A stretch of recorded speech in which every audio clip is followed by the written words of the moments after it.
There's nothing more frustrating than when you're serging and all of a sudden your fabric slides off. I make a lot of infinity scarves, which is using a real lightweight fabric. So let me just show you a sample here. If you've seen this happen, you know what I'm talking about. You're serging and all of a sudden your slinky fabric slides and you end up with a loop. Well, how do you go back and make that look good? Because on an infinity scarf, you go from one end all the way to the other, and you don't want to have that happen. So let me just show you a sample here. I've already serged a little ways, and I'm using a contrasting thread so you can see it. So this would be the part that fell off. What I usually do is I just cut pretty close.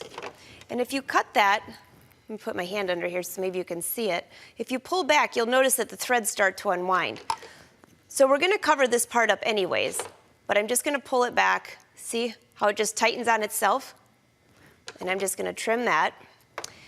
And lift up your needle to the top position, pull your thread chain around to the front, line up your fabric. I'm going to put the needle about right there. And start stitching.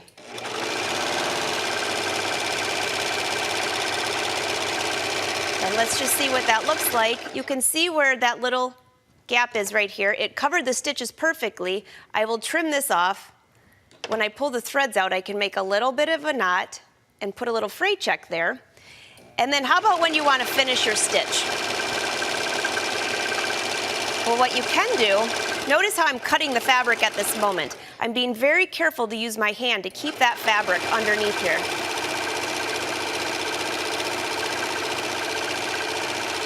And then when I get to the end, I'm going to make sure I'm not cutting any fabric at all. And I'm just going to serge off.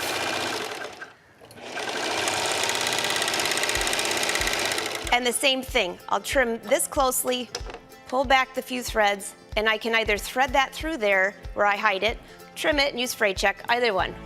See you next time for another serging tip.